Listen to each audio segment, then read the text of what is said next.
ఈరోజు మన పాఠం 1 కొరింథీ పత్రిక 7వ అధ్యాయం 1 నుండి 24వ వచనం వరకు శ్రద్ధగా వినండి. పౌలంటున్నాడు, మీరు అడిగిన వాటి విషయమై నేను చెప్పేది ఏమంటే, స్త్రీని ముట్టకుండడము పురుషునికి మేలు. అయినను జారత్వములు జరుగుతున్నందున ప్రతివానికి స్వంత భార్య ఉండాలి, ప్రతి స్త్రీకి స్వభర్త ఉండాలి. శ్రోతలు, ఈ అధ్యాయమంతా వివాహానికి సంబంధించినది. అపుత్రుడైన పౌలు ఈ అంశం మీద ఏమి చెబుతాడో అని సంఘస్థులు కొన్ని ప్రశ్నలు రాశారు. వాటికి జవాబుగా ఆయన ఈ అధ్యాయం రాశాడు. విశ్వాసి శరీరం ప్రభువుకు చెందింది, అందుచేత శరీరాన్ని ఇష్టమొచ్చినట్లు దుర్వినియోగం చెయ్యకూడదు. నీ శరీరం పరిశుద్ధాత్మకు ఆలయం. మన శరీరాలు ప్రభువు మహిమార్థమై వినియోగం కావాలి అని ఇంతకు ముందే పౌలు చెప్పాడు. అసలు పౌలుకు పెండ్లి అయిందా అని కొందరు అడుగుతూ ఉంటారు. పెండ్లి అయి ఉండకపోతే పౌలు అనుభవాత్మకమైన మాటలు చెప్పలేడు. అవి కేవలం సిద్ధాంతపు పలుకులవుతాయి. పౌలు అనుభవించిందే చెప్తాడు. అందులో మనకెట్టి సందేహము ఉండనక్కర్లేదు. పరిశుద్ధాత్మ పౌలు ద్వారా పలికిన దేవుని మాటలివి. పౌలుకు పెండ్లి అయి ఉండవచ్చు, గాని భార్య చనిపోయిందేమో అని మరికొందరు ఊహిస్తారు. అసలు సంగతి ఏమిటంటే, పౌలు మొదట సన్హెద్రిను సభలో ఒక సభ్యుడు. అపొస్తలుల కార్యములు 26వ అధ్యాయం 10వ వచనంలో పౌలు సాక్ష్యం, యెరూషలేములో నేను చేసింది ఇదే. నేను ప్రధాన యాజకుల వలన అధికారము పొంది పరిశుద్ధులను అనేకులను చెరసాలలో వేసి వారిని చంపినప్పుడు సమ్మతించాను. ఇది ఎలా చేయగలిగాడు? ఇతని ప్రతిపాదనకు అనుకూలంగా సన్హెద్రిను సభలో ఓట్లు వచ్చాయి. అనగా అతడు సన్హెద్రినులో ఒక సభ్యుడు, అంటే అతడు వివాహితుడు. సన్హెద్రిను సభలో ప్రతి సభ్యుడు వివాహితుడై ఉండాలి. అది సభ్యత్వానికి ప్రాథమిక నిబంధన. యూద యువకులు యుక్త వయస్సులో పెండ్లి చేసుకొని తీరాలి అనే సామాజిక నియమం ఉంది. మన పిల్లలకు 18 సంవత్సరాల వయస్సు ఉండాలి. ఆదికాండం 5వ అధ్యాయం 2వ వచనానికి ఇది ఒక వ్యాఖ్యానం. భార్య లేని పురుషుడు అసలు యూద యువకుడేనా? పౌలుకు ఒకప్పుడు పెండ్లి అయింది, అయితే భార్య చనిపోయింది. తిరిగి అతడు పెళ్లి చేసుకోలేదు. 1 కొరింథీ 9వ అధ్యాయం 5వ వచనంలో పౌలన్నాడు, తక్కిన అపొస్తలుల వలె, ప్రభువు యొక్క సహోదరుల వలె, కేఫా వలె విశ్వాసురాలైన భార్యను వెంటబెట్టుకుని తిరగడానికి మాకు అధికారము లేదా? ఇంతకు పౌలు ఏమంటున్నాడు? నేను మళ్లీ పెళ్లి చేసుకోవచ్చు, ఏ అభ్యంతరము లేదు. గాని దేవుడు నాకు అప్పగించిన సేవ విస్తృతమైనది, కఠినమైనది. ఇప్పుడు నేను పెళ్లాడి ఒక స్త్రీని నా వెంట తీసుకువెళ్ళడానికి రమ్మని ఆమెను నిర్బంధ పెట్టడమా? అది నాకిష్టం లేదు అంటున్నాడు. అది సంగతి.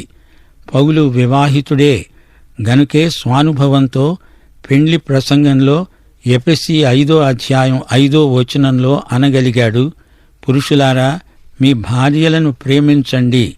అటువలే క్రీస్తు కూడా తన సంఘమును ప్రేమించి దాని కొరకు తనను తాను అప్పగించుకున్నాడు.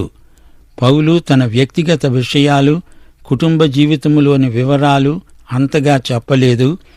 ఆయన మనస్సు నిండా పరలోక దర్శనం ఉంది. అయినా వివాహాన్ని గురించి ఆయన చెప్పిన అమూల్య సత్యాలను బట్టి ఆయనకు పెండ్లి అయిందని, అయితే ఆమె చనిపోయిందని పలువురి అభిప్రాయం. శ్రోతలు, కొరింథు పట్టణం ఎలాంటిది? అక్కడి ప్రజల సభ్యత ఎలాంటిది? ముందు ఈ విషయాన్ని మనం గ్రహించాలి. కొరింథులో ఎత్తైన కొండ ఒకటి ఉంది. ఆ కొండ శిఖరం మీద ఒక దేవతా విగ్రహం ఉంది. అది కామదేవత. ఆ దేవత పేరు అఫ్రోడైట్. శత్రురాజులు వచ్చి ఆ దేవాలయాన్ని పడగొట్టి ఆ రాళ్లతో రాజసౌధాన్ని నిర్మించారు. ఆ దేవస్థానానికి సంబంధించిన 1000 మంది దేవదాసీలు ఉండేవారు. స్త్రీ పురుష లైంగిక చిహ్నాలతో నిండిన సంస్కృతి ప్రభావం అక్కడి ప్రజల మీద బలీయంగా ఉంది. గ్రీకు వేదాంతం 2 శాఖలుగా అక్కడి ప్రజల మనసును ఆకట్టుకుంది. స్తోయికు వేదాంతం లైంగికపరమైన ఆశలను అరికట్టాలి అంటే, ఎపిక్యూరియన్ వేదాంతులు కోరికలను అరికట్టకూడదు, వాటిని పూర్తిగా అనుభవించాలి అంటారు. బహుభార్యాత్వం అమలులో ఉంది. నాటి సమాజంలో వ్యభిచారానికి హద్దుపొద్దుల్లేవు. ఈ నేపథ్యంలో పౌలు కొరింథు క్రైస్తవులకు పరిశుద్ధ వివాహాన్ని గురించి వారడిగిన ప్రశ్నలకు జవాబులు రాస్తున్నాడు. వివాహాన్ని గురించి పౌలుకు దేవుడు బయలుపరిచిన సత్యాలను ఈ అధ్యాయంలో మనం నేర్చుకుంటాము. భార్యలారా, ప్రభువునకు వలె మీ సొంత పురుషులకు లోబడండి అంటూ ఎఫెసీ 5:22 పౌలు స్త్రీలకు ప్రబోధం చేశాడు. లోబడడం అంటే భర్త ప్రేమకు ఆమె ప్రతిస్పందన. పురుషుడే మొదట ప్రేమిస్తాడు, అప్పుడామె తన భర్త ప్రేమకు స్పందిస్తుంది. భార్యాభర్తల మధ్య ప్రవర్తిల్లే మానసిక, ఆధ్యాత్మిక, భౌతిక, శారీరక, వైవాహిక ప్రేమ లోబడుతుంది. దేవుడే మొదట మనల్ని ప్రేమించాడు గనుక మనము ప్రేమిస్తున్నాము అంటోంది 1 యోహాను 4:19. ఇదే దేవుని సృష్టి రహస్యం. నీవు ప్రేమించు, నీ భార్య లోబడుతుంది. భార్య లోబడడం లేదు అని నీవన్నావంటే నీవు ప్రేమించటం లేదు అని అర్థం. వైవాహిక వ్యవస్థలో పౌలు స్త్రీ యొక్క అంతస్తును ఎంతో హెచ్చించాడు. నాటి వైవాహిక వ్యవస్థ భ్రష్టుపట్టింది. భార్యను ఒక బానిసగా, పనిమనిషిగా చూచారు. కాని పౌలీయ ప్రబోధం క్రైస్తవ సంఘానికి గొప్ప కనువిప్పు కలిగించింది. భర్త భార్యను, అలాగే భార్య భర్తను ప్రేమించాలి.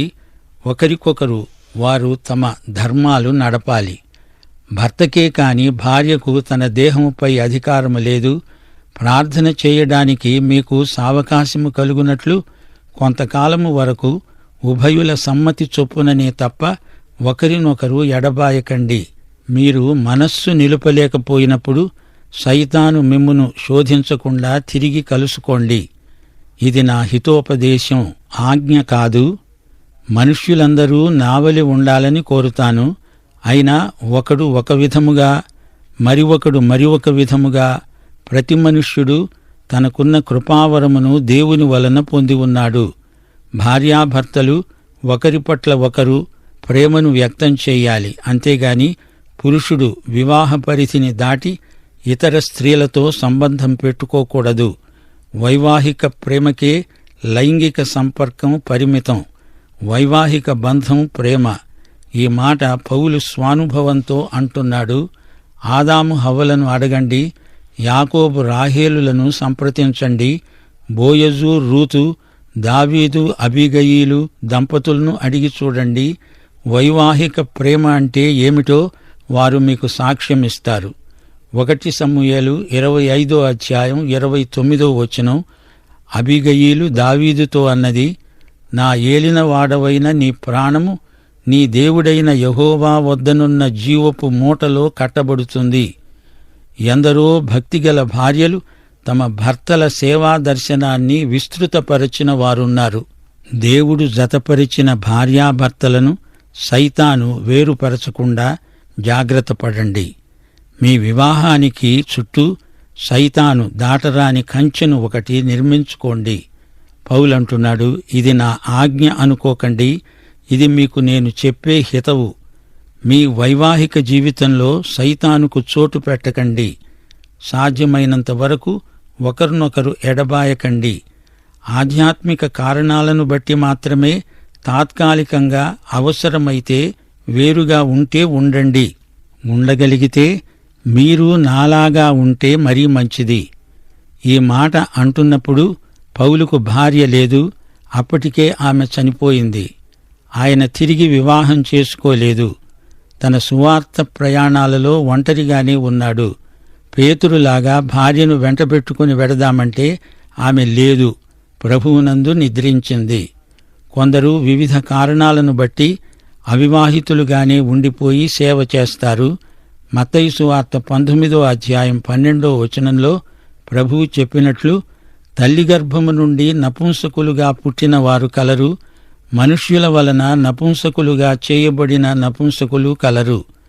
పరలోక రాజ్యము నిమిత్తము తమను తామే నపుంసకులనుగా చేసుకొనిన నపుంసకులు కలరు. అందరూ అలా ఉండలేరు. కొందరికి భార్యలు ఉండాలి. భార్య దేవుడిచ్చిన వరం. 8 నుండి 16 వచనం వరకు నావలె ఉండడము వారికి మేలు అని పెండ్లి కాని వారితో, విధవరాండ్లతో చెప్తున్నాను. అయితే మనస్సు నిలుపలేని ఎడల పెండ్లి చేసుకోవచ్చు. కామతప్తులవటం కంటే పెండ్లి చేసుకోవడం మేలు. పెండ్లి అయిన వారికి నేను కాదు, ప్రభువే ఆజ్ఞాపించేది ఏమంటే, భార్య భర్తను ఎడబాయకూడదు. ఎడబాసిన ఎడల పెండ్లి చేసుకోకుండా ఉండాలి, లేదా తన భర్తతో సమాధానపడాలి. భర్త తన భార్యను పరిత్యజించకూడదు. ప్రభువు కాదు, నేనే తక్కిన వారితో చెప్పేది ఏమంటే, ఏ సహోదరునికైనా అవిశ్వాసురాలైన భార్య కలిగి ఉండి ఆమె అతనితో కాపురము చేయడానికి ఇష్టపడిన ఎడల అతడు ఆమెను పరిత్యజించకూడదు.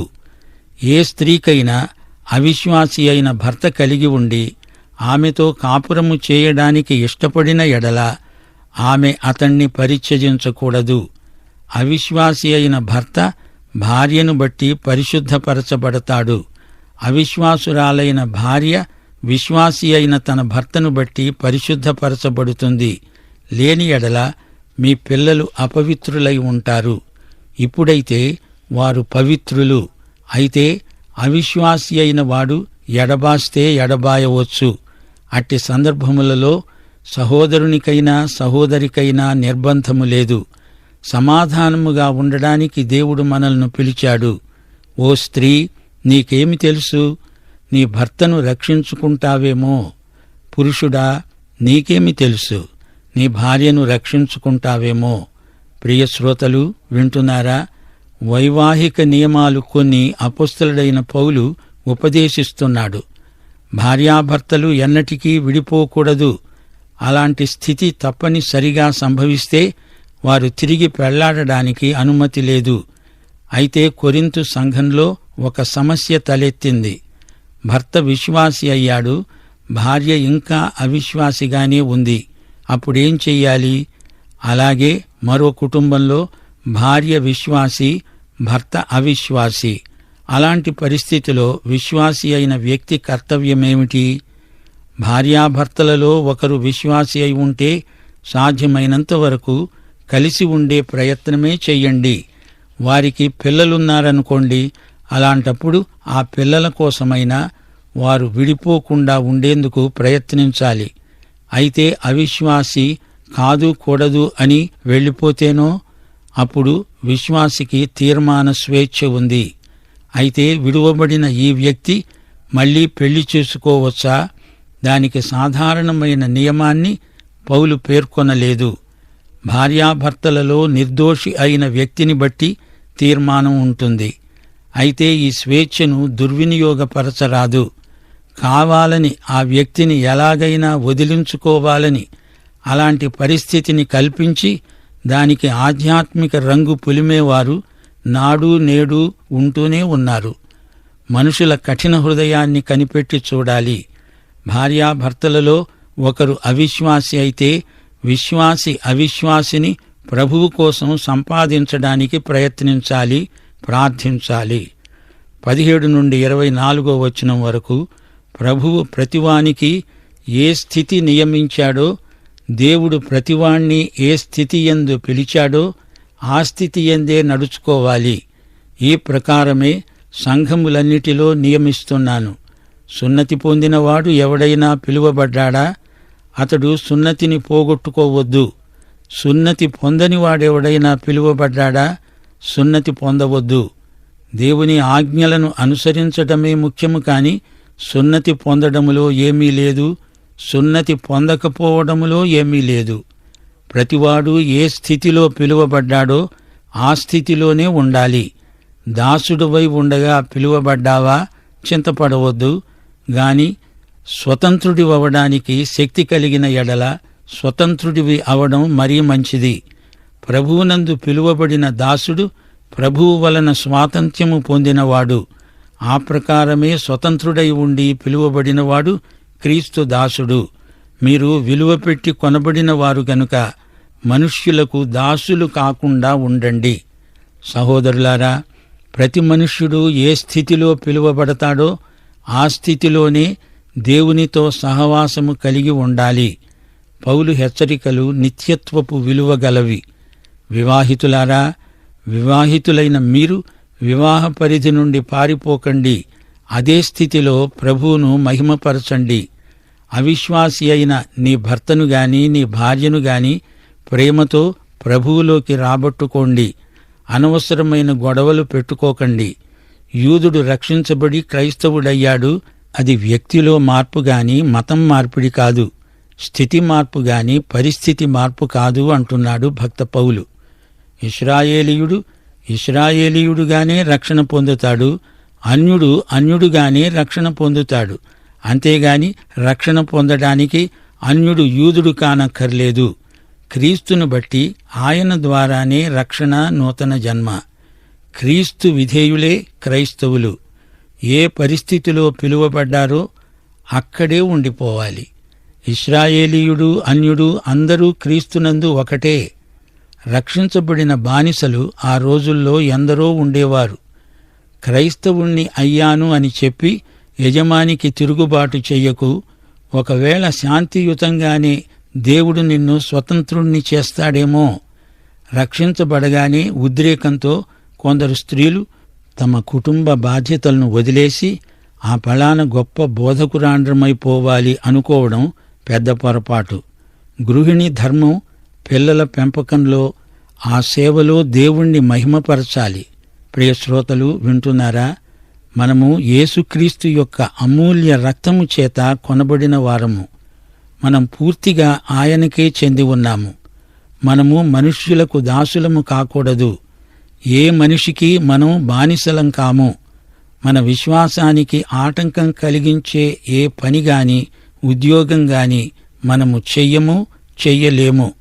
ఇంతకు పౌలు చెబుతున్నదేమంటే, ఒక వ్యక్తి సువార్త విని రక్షించబడినప్పుడు అతడు ఏ పని చేస్తున్నా, ఏ పరిస్థితిలో ఉన్నా తన విశ్వాసానికి అభ్యంతరం కానప్పుడు తానున్న చోటనే ఉండిపోవాలి.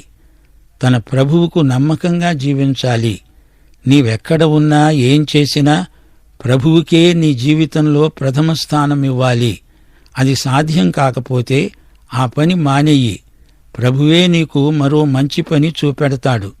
ఏమీ లేదు, నీవెక్కడున్నా నీవు దేవుని బిడ్డవు అని జ్ఞాపకముంచుకో. నీవు కొత్త సృష్టివైతే అన్నీ నీకు కొత్తవిగా కనపడతాయి. నీ యూద జాతి, నీ అన్యజాతి ఏదైనా అందరూ క్రీస్తునందు ఒక కొత్త వంశమవుతారు.